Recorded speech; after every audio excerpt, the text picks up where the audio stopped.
আসসালামু আলাইকুম। আজকের লাইভটি একটি ব্যতিক্রম ধরনের আলোচনা নিয়ে। যাদের হাতে সময় আছে তারা আমার সাথে সময় নিয়ে একটু লাইভটা দেখতে পারেন, আর সময় না থাকলে তারা আমার এই লেখাটা এখানে দিয়ে দিয়েছি, পড়তে পারেন।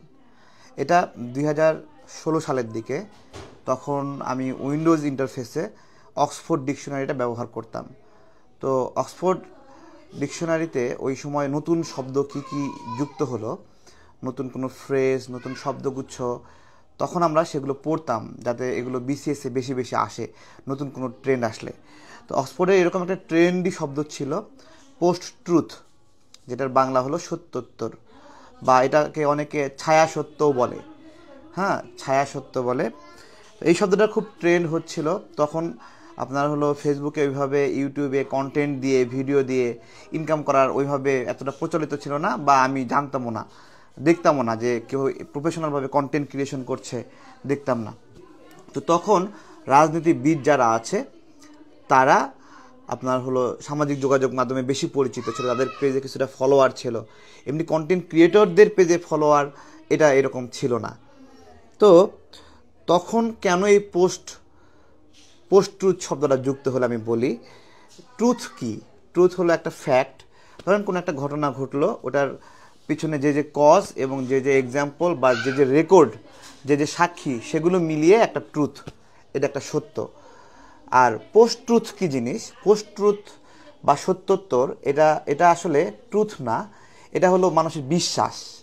হ্যাঁ, বিশ্বাস, মানুষের ব্যক্তিগত আবেগ, অনুভূতি, যেটা মানে এই শব্দটার ট্রেন্ড কেন হলো, যে অবস্থা এইরকম হতে থাকলো সামাজিক যোগাযোগ মাধ্যমের প্রভাবে, যে মানুষ সত্যটাকে বিশ্বাস না করে যারা ইনফ্লুয়েন্স করতেছে, রাজনৈতিক ব্যক্তিবর্গ, তাদের কথাটাকে তারা বিশ্বাস করা শুরু করলো, তাদের কথাকে তারা মনের মধ্যে নেওয়া শুরু করলো। যে কারণ কেন নিচ্ছে? তারা ওই ব্যক্তিকে হাজির নাজির জেনে বিশ্বাস করে, তাকে ব্যাপকভাবে তারা অনুভূতিশীল তার সেই ব্যক্তির প্রতি, এবং সেই ব্যক্তি সত্য বলুক আর মিথ্যা বলুক, ওইটা তারা বিশ্বাস করত। তো এইরকম একটা ভয়ঙ্কর বিষয়, যে মানুষ সত্যটা ফেলে দিয়ে মানুষ যাকে অনুসরণ করে তার কথাটাই বিশ্বাস করছে, এটা একটা ভয়ঙ্কর পরিণতি। তো সামাজিক যোগাযোগ মাধ্যমের এই ইনফ্লুয়েন্সের কারণে তখন ভয়ঙ্করভাবে এই পোস্ট ট্রুথ শব্দটা আপনার হলো ছড়িয়ে পড়ে। মানুষ ইনফ্লুয়েন্সারদেরকে বিশ্বাস করা শুরু করলো সত্যকে না। যেমন আমাদের একটা বাস্তবতা হলো ব্যারিস্টার সুমন। ব্যারিস্টার সুমন একটা বাস্তবতা, যে ব্যারিস্টার সুমন সম্পর্কে মানুষের ধারণা, যারা তাকে অনুসরণ করে, যে সে কোনো অন্যায় করতে পারবে না, সে কোনো পাপ করে না, সে একজন ভালো মানুষ এবং তার মতো সবার হওয়া উচিত। এটা একটা শ্রেণীর মানুষের ধারণা, তাদের এটা বিশ্বাস, অনুভূতি, এটাকে আপনি কোনোভাবে চেঞ্জ করতে পারবেন না। এইটা হলো মানে এটা হলো একটা বিশ্বাস, এই বিশ্বাস, অনুভূতি, বিশ্বাস। আর বাস্তবতা কি? বাস্তবতা হলো আলিশা মার্ট নামে যে একটা প্রতিষ্ঠান রয়েছে, সেই আলিশা মার্ট প্রতিষ্ঠানের কাছ থেকে মানে ব্যারিস্টার সুমন বিপুল পরিমাণ টাকা নিয়েছে। টাকা নিয়ে আলিশা মার্ট যে যুবকদের সঙ্গে প্রতারণা করেছে, টাকা মেরে দিয়েছে, ব্যারিস্টার সুমন আলিশা মার্টের হয়ে আদালতে দাঁড়াচ্ছে এবং আদালতে আলিশা মার্টের মালিককে নির্দোষ প্রমাণ করছে, এবং যে সকল যুবকরা অভিযোগ করেছে যে আলিশা মার্ট তাদের টাকা মেরে দিয়েছে, তাদেরকেই ভুল প্রমাণ করছে। তো এইটা এইটা কিভাবে পোস্ট ট্রুথ বলে, বোঝেন এটা কিভাবে পোস্ট ট্রুথ? আপনার আমরা বাস্তবতা কি, মানে ট্রুথ হলো কি? ফ্যাক্ট, যা ঘটেছে। তাহলে ট্রুথ কি ঘটেছে? ট্রুথ ঘটেছে যে আলিশা মার্ট থেকে ব্যারিস্টার সুমন টাকা নিয়েছে, টাকা নিয়ে তাদের পক্ষে আইনি লড়াই লড়তেছে যুবকদের বিরুদ্ধে, এবং যুবকদেরকে মিথ্যা প্রমাণিত করতেছে, আলিশা মার্টের মালিককে সত্য প্রমাণিত করছে। এবং এটা হলো ট্রুথ, এটা ফ্যাক্ট। এটা কিভাবে ফ্যাক্ট? এটা অনেকগুলো নিউজ হয়েছে, সত্যিকার অর্থে ওকালতনামা সাইন করেছে, রায় হয়েছে, 9টা মামলার শুনানির জামিনের রায় হয়েছে, এগুলো হলো ট্রুথ, এগুলোর এক্সাম্পল রয়ে গেছে। কিন্তু মানে পোস্ট ট্রুথটা কি জিনিস? পোস্ট ট্রুথ হলো ব্যারিস্টার সুমনের অনুসারীরা তারা বিশ্বাস করে না, ব্যারিস্টার সুমন এই কাজটা করতেই পারে না, তাদের এটা সম্ভবই না, এবং তারা মনে করে যে ব্যারিস্টার সুমন এই কাজটা করলেও, দুটো ভাগ রয়েছে। একটা ভাগ হলো ব্যারিস্টার সুমন এই ধরনের পাপ করতেই পারে না, মানে তারা এই কাজটা করতেই পারে না। হ্যাঁ, এটা আমরা গুজব ছড়াচ্ছি, আমরা তার সুনামে হিংসা করছি, আমরা পরশ্রীকাতর হয়েছি। তারা এই ট্রুথটাকে এইভাবে মনে করছে। আর একটা অংশ মনে করছে যে ব্যারিস্টার সুমন এত ভালো কাজ করে, এত ভালো কাজের মধ্যে মানে দুই একটা ভুল করতেই পারে। অর্থাৎ তাদের যারা অনুসারী তারা একটা হলো অস্বীকার করে, তারা বিশ্বাস করতেই চায় না, তারা ব্যক্তিগত আবেগ দ্বারা অনুভূতিশীল এবং তারা ব্যক্তিগত বিশ্বাস দ্বারা অনুভূতিশীল। ঠিক আরেকটা অংশ মনে করে যে ও এত কাজ করে তার মধ্যে দুই একটা ভুল না করলে চলবে, বা ভুল করলে এগুলো বলা যাবে না। মানে এই যে বলা যাবে না, কেন বলা যাবে না? যে না, সে উঠতে থাকুক, সে উঠুক, তার ওঠার পথে দুর্নীতি করলেও চুরি করলেও এগুলো বলা যাবে না। এইটাকে বলা হয় পোস্ট ট্রুথ। এইটাই 2016 সালে অক্সফোর্ড ডিকশনারিতে এই শব্দটা যুক্ত হয়, এবং আমরা বিসিএস এর জন্য এই শব্দটা মুখস্থ করছিলাম। তো আজকে সেই পোস্ট ট্রুথ শব্দটার কথা মনে হয়ে আমি হলো মানে ওই জায়গাতে ফিরে গেলাম যে তাই তো ওই সময় পড়েছিলাম পোস্ট ট্রুথ। আজকে সত্যোত্তর, মানে সত্যোত্তর এই শব্দটার সাথে কেউ পরিচিত না। এটা আজকে প্রথম হয়তো বা কোনো লাইভে বলতেছি, এর আগে কেউ সত্যোত্তর শব্দটা কেউ কখনো উচ্চারণ করেছে কিনা আমি জানি না, তবে আপনারা শুনলেন। এর আরেকটা এক্সাম্পল দিব। আপনার হলো আরেকটা উদাহরণ হলো রবিউল ইসলাম, যে আরাফ খান। রবিউল ইসলাম আরাফ খান, সে প্রচুর ভালো কাজ করে, ভালো মানুষ, সবাই বলছে এইভাবে। একটা বড় গোত্রকে সে অ্যাকুমুলেট করেছে। কতখানি গোত্র? দেশের অনেক মানুষ।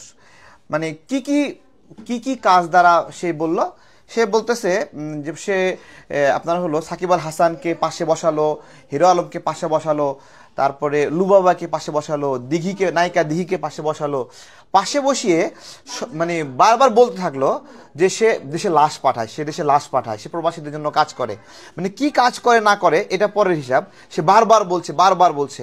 আর যেহেতু সাকিব খানের পাশে বসে আপনার হলো সে বলছে, সাকিবের ভক্তদের একটা অংশ বিশ্বাস করা শুরু করলো হ্যাঁ সে আসলেই হয়তো বা লাশ পাঠায়। দিঘির পাশে বসে বলছে নায়িকা দিঘি, তো তার একটা অনুসারীরা ভাবতে শুরু করলো হ্যাঁ আসলেই হয়তো বা সে পাঠায়।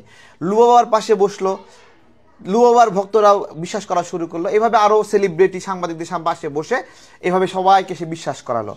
বাস্তবতা কি এটা আমরা কেউই জানি না, শুধু সে বলেছে আমি লাশ পাঠাই, এইটুকুই সবাই জানে। এই নাগরিকরা আমরা কেউই বাস্তবতা জানি না। একটা পরিবার এই বক্তব্য দেয়নি তার স্বামীর লাশটা সে পাঠিয়েছে, একটা পরিবার এই বক্তব্য দেয়নি। তো তাহলে শুধুমাত্র মুখে বলে একটা সোশ্যাল ইনফ্লুয়েন্স সৃষ্টি করে একটা সত্যকে বানিয়ে ফেললো সে, এবং মানুষের আবেগের মধ্যে এই সত্যটা গেঁথে গেল। কিভাবে গেঁথে গেল?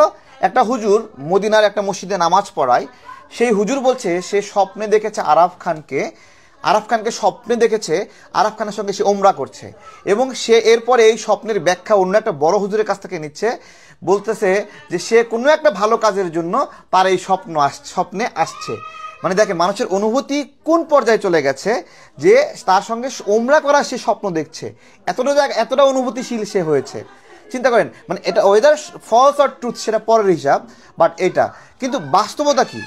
বাস্তবতা হলো আরাফ খানের বিরুদ্ধে আপনার হলো একটা মামলা রয়েছে, মামলার নাম্বার হলো 355/15। এটা 6ষ্ঠ অতিরিক্ত মহানগর দায়রা জজে এই মামলাটা রয়েছে।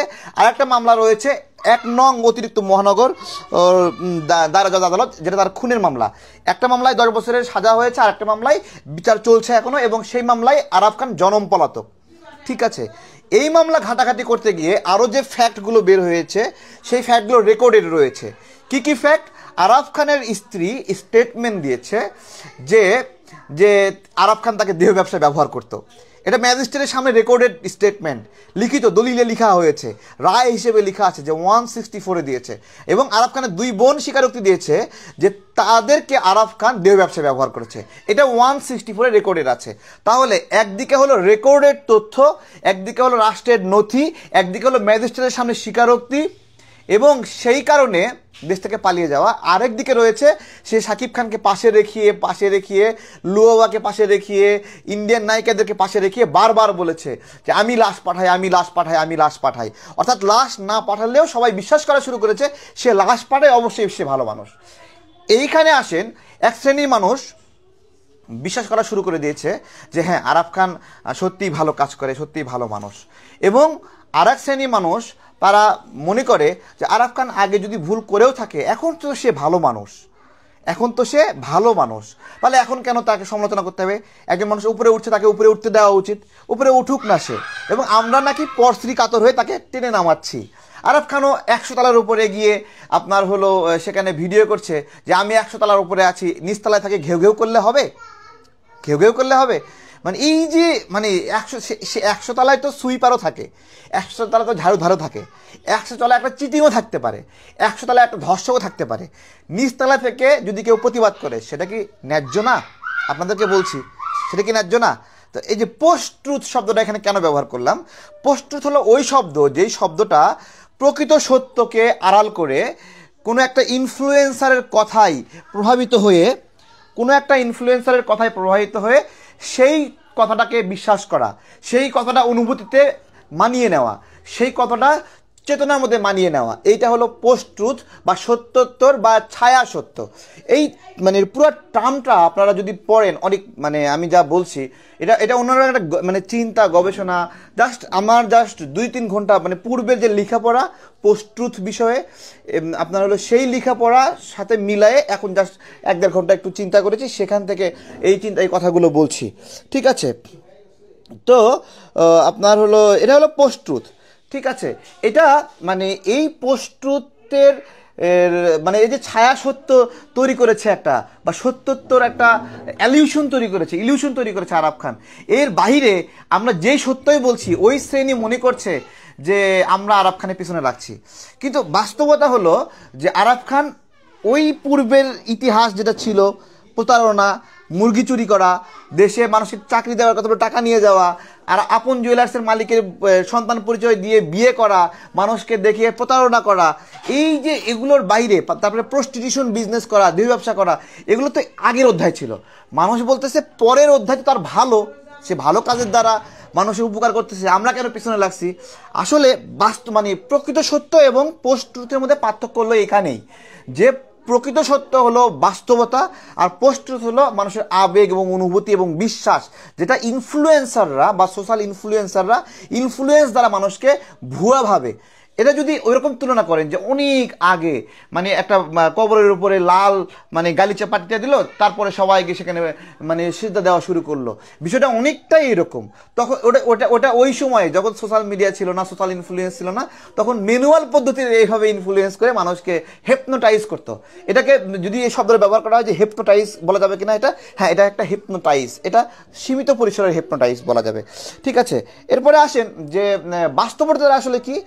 বাস্তবতা হলো যে একজন প্রবাসী মারা গেছে, সেই প্রবাসীকে মানুষ টাকা দান করেছে, তার বাবা, সেই প্রবাসীর বাবা সে টাকাগুলো নিয়ে এক জায়গায় করেছে, আরাফ খান সেই টাকার উপর লোভ দিয়েছে, এরপরে বলছে বাবা আপনি আমার বাবা হন, আপনি আমার বাবার মতো, আমি আরও কিছু টাকা দিব, আপনি আসেন আমার সাথে, আপনি আপনার সন্তান মারা গেলে কি হবে, আমি আপনার একজন সন্তান হিসেবে আছি, আপনি কোনো দুশ্চিন্তা করেন না, আপনি কোনো দুশ্চিন্তা করেন না। ঠিক আছে, এইভাবে নিয়ে গিয়ে টাকাটা মেরে দিল। এরপরে আসেন প্রকৃত সত্য কি, যে এই টাকা মেরে দিল যে তার বোনের ওই ব্যাংক স্লিপটা রয়েছে, এই ব্যাংক স্লিপ না থাকলে আমরা ধরতেই পারতাম না। এই ব্যাংক স্লিপ যখন আমরা পাইলাম তখন থেকে ওইখান থেকে আলোচনা শুরু হয়ে গেল। এরপরে অডিও রেকর্ডগুলো আসলো একের পর এক, সে অডিও রেকর্ডগুলো কিন্তু আরাফ খানের যারা ভক্ত তারা বলছে যে আমরা কেন তার পিছনে তার ভালো সহ্য করতে পারছি না। কিন্তু বাস্তবতা এই যে অডিও রেকর্ডিং ফ্যাক্ট এগুলো কোনো কিছু তারা বিশ্বাস করছে না।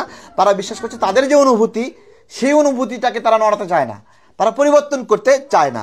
তো আমার পোস্ট ট্রুথ বিষয়ে আলোচনা আরও চলবে, যারা দেখছেন লাইভে শেয়ার করে দেন, অনেকে দেখতে পারবে।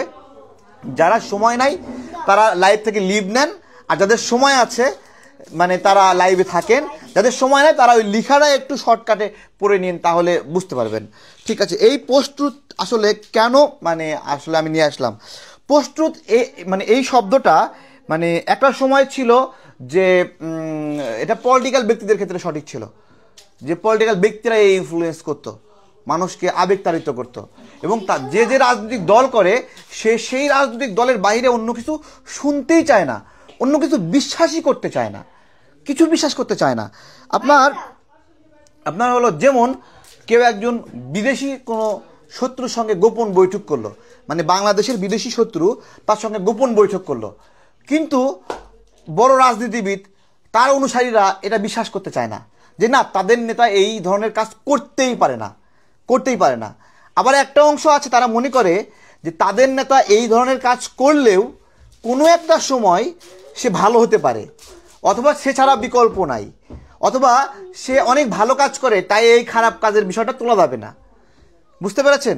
এই কারণে এই যে ওই রুমে যাও, যাও ওইদিকে যাও, ওই রুমে যাও, যাও বাবা যাও যাও। এই যে মানুষের ব্রেইন মানে হলো মানুষকে পোস্ট ট্রুথ দ্বারা মানুষের ব্রেইনকে হিপনোটাইজ করে ফেলা, এইটাই হলো মানে মূল প্রবলেম। যে মানুষ সত্যটা হজম করতে চায় না, অথবা সত্য জেনেও তারা ঢেকে রাখতে চায়। ঢেকে রাখতে চায় কেন? তাদের সামগ্রিক অস্তিত্বের কারণে ধরে রাখতে চায়, ঢেকে রাখতে চায়। এবং এই যে পোস্ট ট্রুথটা, এই পোস্ট ট্রুথ যে থিঙ্কিং, এটা রাষ্ট্র আমাদের কাছে এটা পুশ করে মাঝে মাঝে, ঠিক আছে? সত্যের মাঝে আলাদা একটা এলিউশন তৈরি করে ফেলে, সত্যের মাঝে আলাদা একটা অবয়ব তৈরি করে ফেলে। যেমন আমাদের বর্তমান অবৈধ সরকার শেখ হাসিনা, তারাও আমাদের যে সত্যগুলো, এই সত্যের বাইরে তারা একটা আলাদা সত্য তৈরি করেছে। তারা এখানে কি কি ব্যবহার করেছে? তাদের অসংখ্য মিডিয়া ব্যবহার করেছে, অসংখ্য নিউজ পেপার ব্যবহার করেছে, ফেসবুকে বুস্ট করে সবার কাছে পৌঁছে দিয়েছে যে এটাই সত্য, এবং ইতিহাসকে বিকৃতি করে তারা নতুন ইতিহাস তৈরি করছে। এটাও কিন্তু একটা পোস্ট ট্রুথের মধ্যে পড়ে। ইতিহাসকে আলাদা মানে বিকৃত করে আলাদা একটা পোস্ট ট্রুথ করে ফেলেছে। এবং তারা এই পোস্ট ট্রুথ করতে গিয়ে এই ব্যারিস্টার সুমনকে ব্যবহার করছে, কখনো মাশরাফিকে ব্যবহার করছে, কখনো তাফসিরকে ব্যবহার করছে, কখনো আপনার হলো ওই যে আপনার হলো তৌহিদ আফ্রিদিকে ব্যবহার করছে, কখনো তারপর আপনার হলো নামগুলো আমি জানিও না ভালো করে, এই সেলিব্রিটিদের, বিভিন্ন সেলিব্রিটি নামে পরিচিত, এদেরকে ব্যবহার করছে। অর্থাৎ সরকার তার ভোট চুরি যে একটা করেছে, এইটা ঢাকার জন্য তারা যে যেখানে সোশ্যাল ইনফ্লুয়েন্স আছে সেটাকে ব্যবহার করছে। মানে সে যে 18 সালে ভোট চুরি করছে এইটা কেউ মিথ্যা বানাতে পারবে না, সে তো 14 সালে ভোট চুরি করছে এটা কেউ মিথ্যা বানাতে পারবে না, এটা যে সে 24 সালে ভোট চুরি করলো এটাকে সে মিথ্যা বানাতে পারবে না। কিন্তু এটাকে মিথ্যা বানাচ্ছে কিভাবে? ওই যে সেলিব্রিটি, টিকটকার তাদেরকে ব্যবহার করছে। সরকার সবসময় যে গায়ের জোরে সবাইকে নিয়ন্ত্রণ করে, সবাইকে মোহিত করে, বিষয়টা এরকম না, বা সবাইকে চাপিয়ে রাখে, বিষয়টা এরকম না। সরকার কখনো যখন প্রয়োজন হয় গায়ের জোরে করে, কখনো বন্দুকের গুলি দিয়ে করে, কখনো গ্রেপ্তার করে গুম করে, আবার কখনো এইসব সেলিব্রিটিদের করে, কখনো বিভিন্ন গায়ক দিয়ে গান গাইয়ে কনসার্ট দিয়ে করে, আবার কখনো অর্ধনগ্ন কোন নারীকে ব্যবহার করে, আবার কখনো ব্ল্যাকমেল করে, আবার কখনো পর্ন সাইটগুলো উন্মুক্ত করে দিয়ে তারা করে দেয়।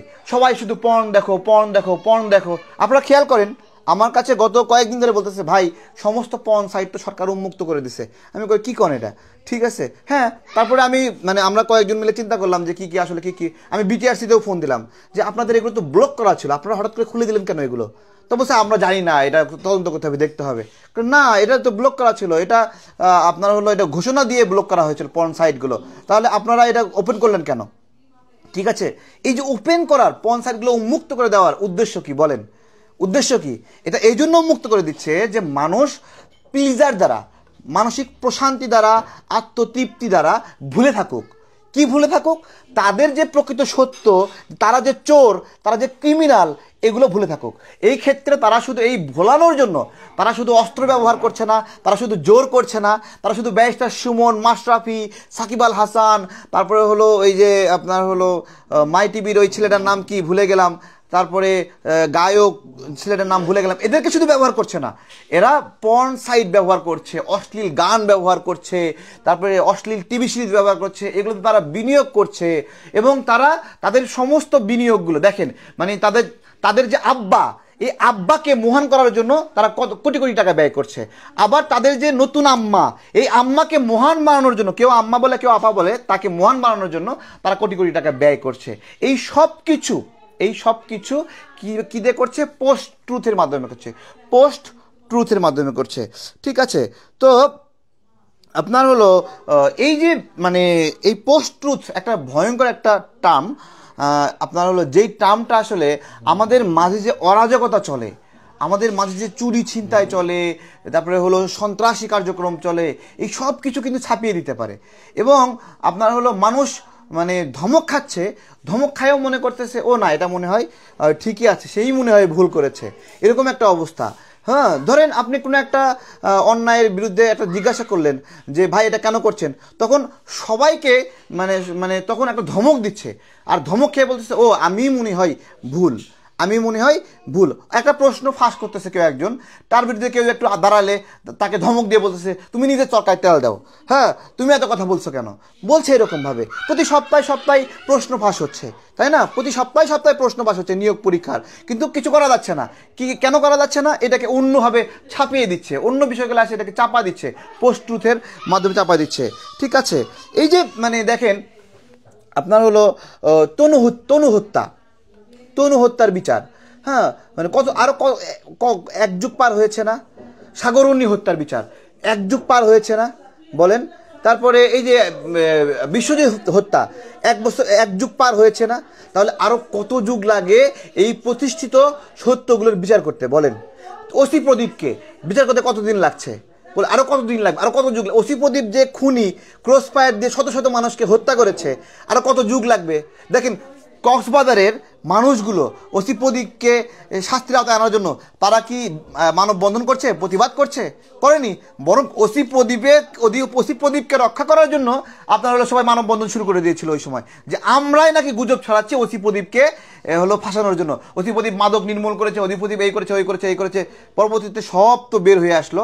তো এই পোস্ট ট্রুথটা একসময় আসলে চাপা থাকে না, মানে এটা এটা সাময়িক চাপে রাখা যায়, চেপে রাখা যায়, কিন্তু সব সময় চেপে রাখা যায় না, কারণ এটা তো ছায়া সত্য, এটাকে কৃত্রিমভাবে সত্য বানানো হয়েছে, এটা তো নকল একটা সত্য, তাই নয়?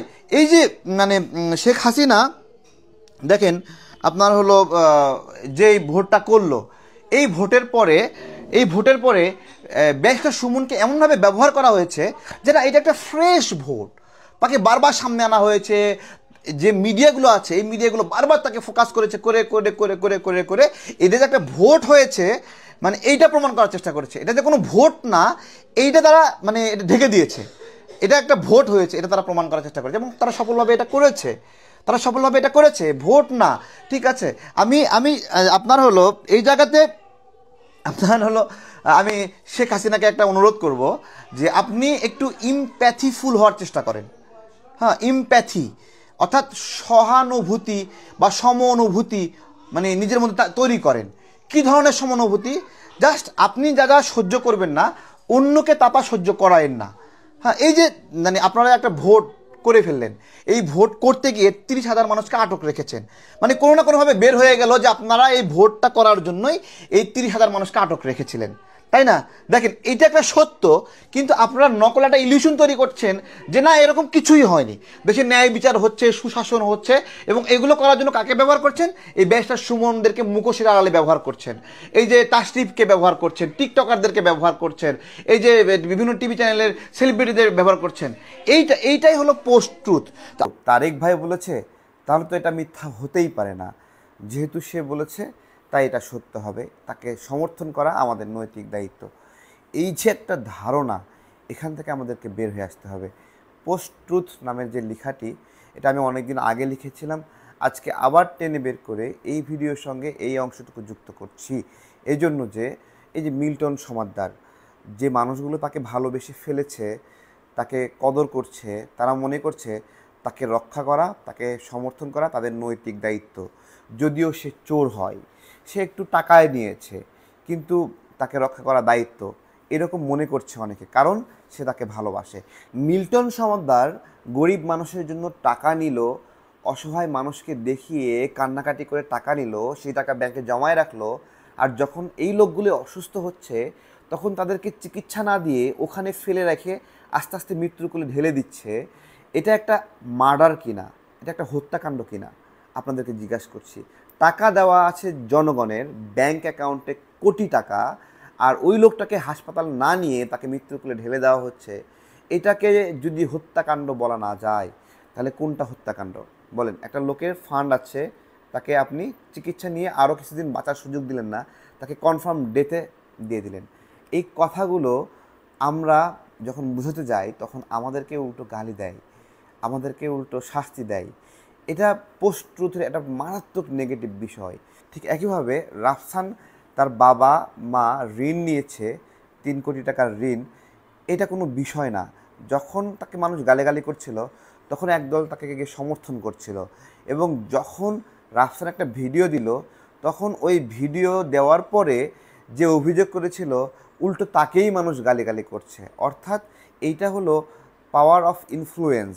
ইনফ্লুয়েন্সারদের এক পাওয়ার আছে সামাজিক যোগাযোগ মাধ্যমে, সেই ইনফ্লুয়েন্স দ্বারা আপনার হলো তারা পোস্ট ট্রুথ ক্রিয়েট করে, যে অ্যাকচুয়াল ফ্যাক্ট যা তার চেয়ে তার কথাটাই গুরুত্বপূর্ণ।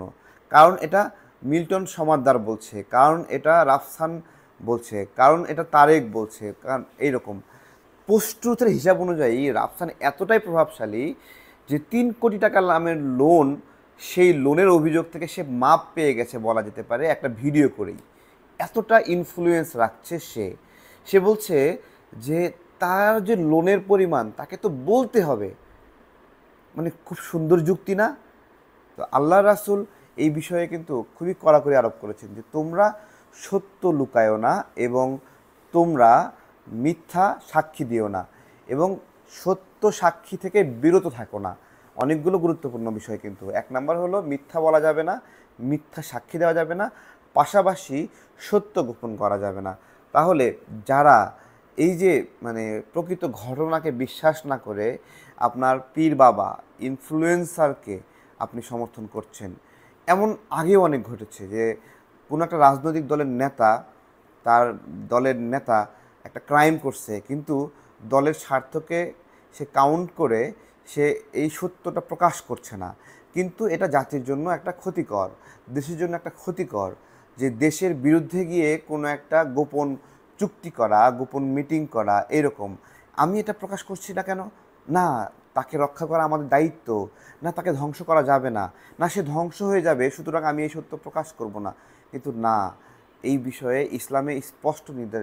আমি যেটা পোস্ট ট্রুথ আকারে লিখেছি, এই বিষয়ে আল্লাহ রাসূল শত শত হাজার বছর আগে তিনি নির্দেশনা দিয়েছেন যে এইরকমভাবে তোমরা সত্য গোপন করো না, তোমরা মিথ্যা সাক্ষী দিও না। এবং মিথ্যা সাক্ষীর বিষয়ে আল্লাহ রাসূল আপনার হলো বলেছেন এভাবে, ওনাকে জিজ্ঞাসা করা হয়েছে কোন কাজটা করা যাবে না বা কোনটা অপরাধ, তখন বলতেছে শিরক করা যাবে না।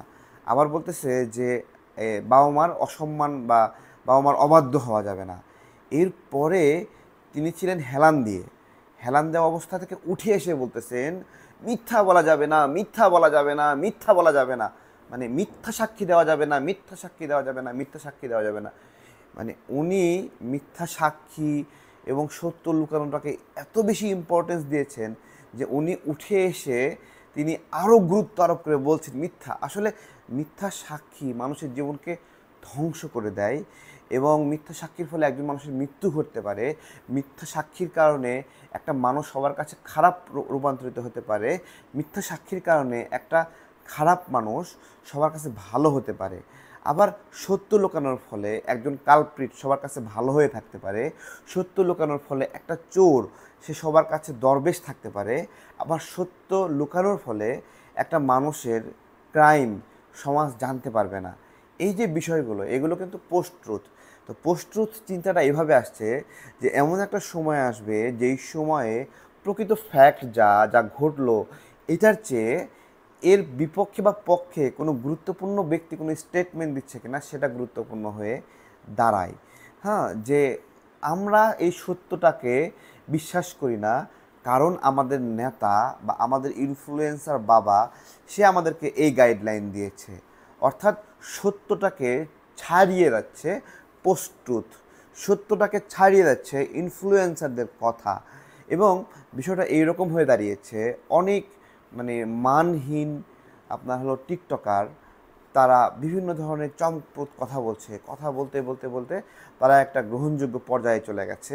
এখন এই টিকটকাররা যখন কোনো আপনার নেগেটিভ কাজ করছে তখন তাদের ফলোয়াররা তাকে বিশ্বাস করে যে সে নেগেটিভ কাজ করছে না এবং তার বিরুদ্ধে ষড়যন্ত্র হচ্ছে। অর্থাৎ খারাপ কাজ করেও একজন ইনফ্লুয়েন্সার সবার কাছে এটা মানে সফলভাবে এস্টাবলিশ করে যে তার বিরুদ্ধেই উল্টো ষড়যন্ত্র হচ্ছে।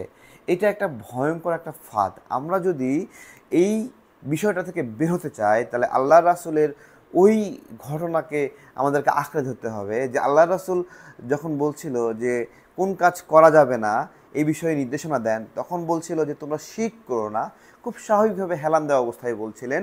তারপরে উনি আবার বলছেন যে আরও বলেন, তখন বলছি বাবা মার অবাধ্য হয়েও না, তখন সাহাবেরা বলছে আবার বলেন, তখন তিনি মানে হেলান থেকে উঠে এসে বলতেছেন, তোমরা মিথ্যা বলো না, তোমরা মিথ্যা বলো না, তোমরা মিথ্যা সাক্ষী দিও না। এটা কতটা গুরুত্বপূর্ণ।